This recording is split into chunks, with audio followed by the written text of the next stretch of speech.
Hello everyone, my name is Amy Ranford and today I'm going to teach you about apprenticeship and SASC Youth Apprenticeship. So many of our high schools focus on university, but I'm here to tell you that there are so many options after you graduate. So what are your options when you graduate? So there are three post-secondary pathways. The first way is the traditional route, and that's university.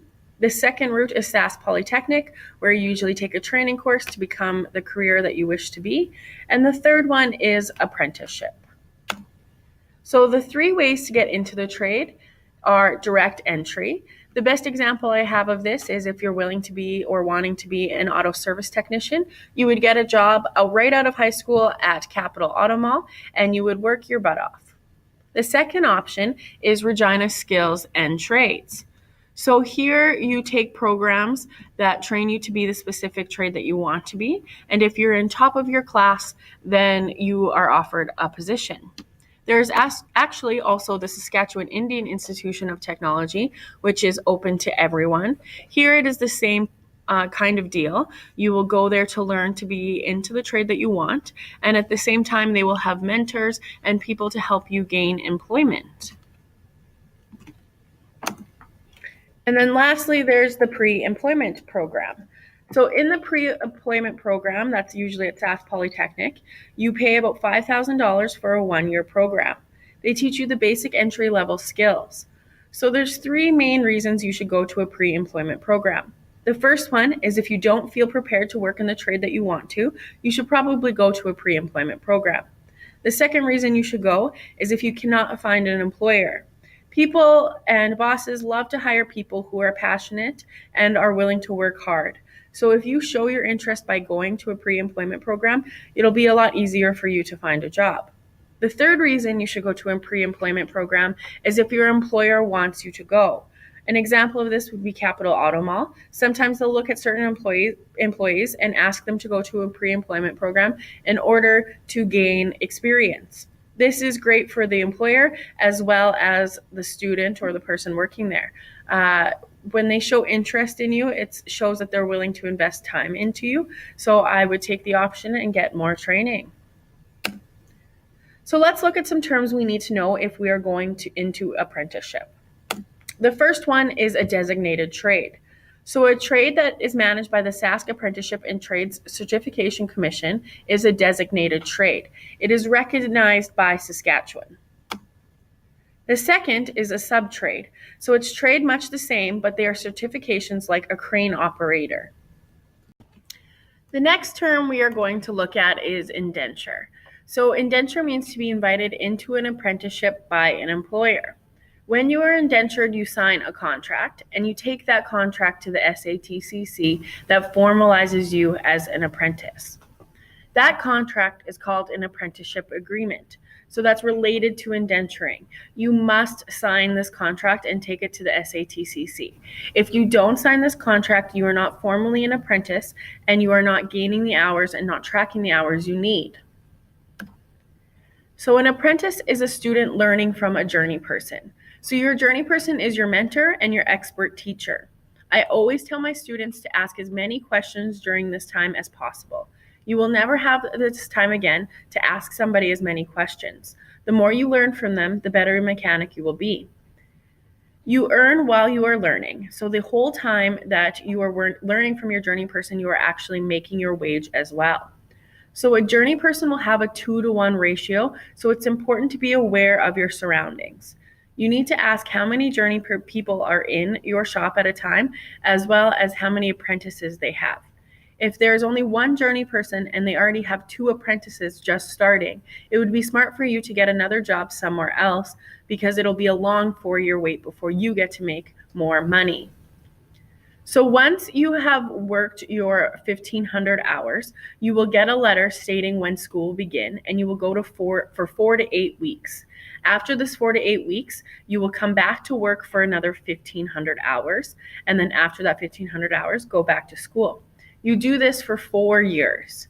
So you do not get a choice of school. You will either go to SASC Polytechnic in either Regina, Moose Jaw, Prince Albert, or Saskatoon.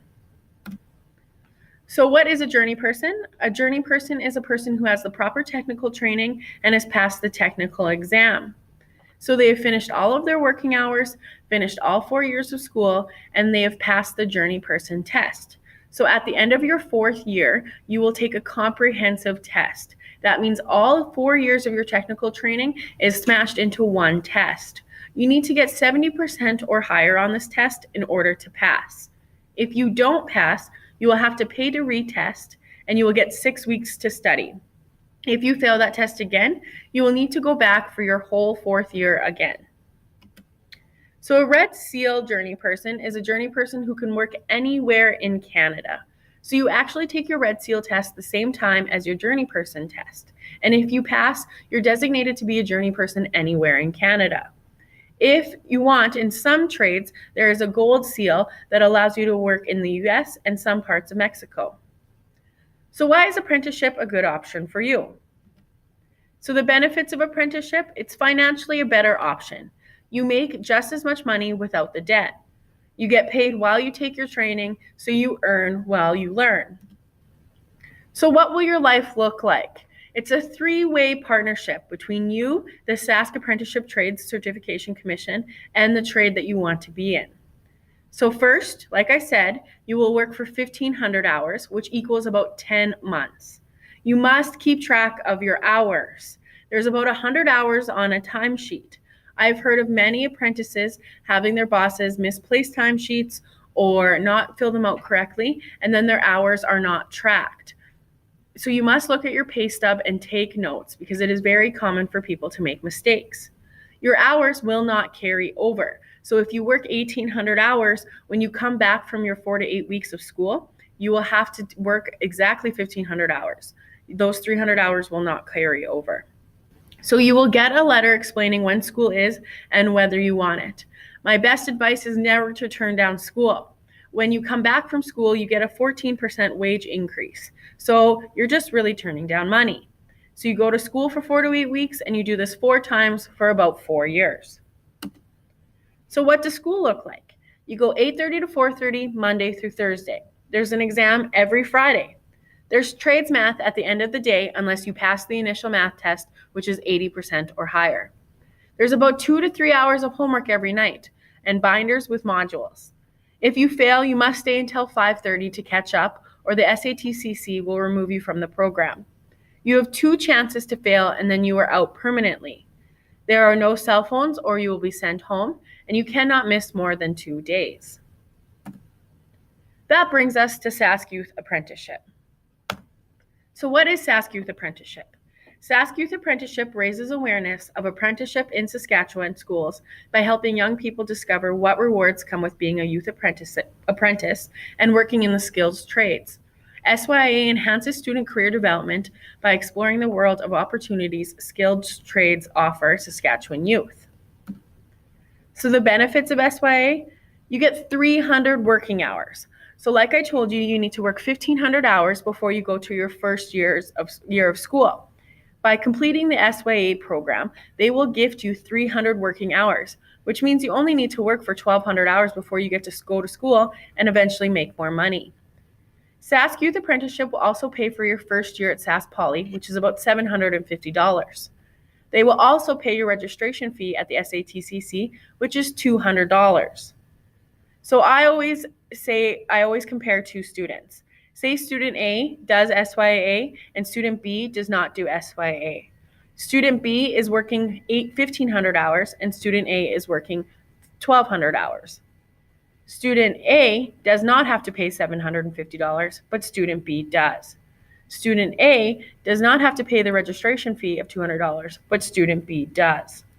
There is also an option for you to apply for a $1,000 bonus for your first and second year of technical training. You just need to write a letter saying that you passed to the Sask Youth Apprenticeship Trades Commission. You can also claim employment insurance. You can apply for a living allowance, which is about 60% of your regular wage. And there is also a $1,000 scholarship available for high school students that have completed Sask Youth Apprenticeship. In all reality, you would be crazy not to finish Sask Youth Apprenticeship.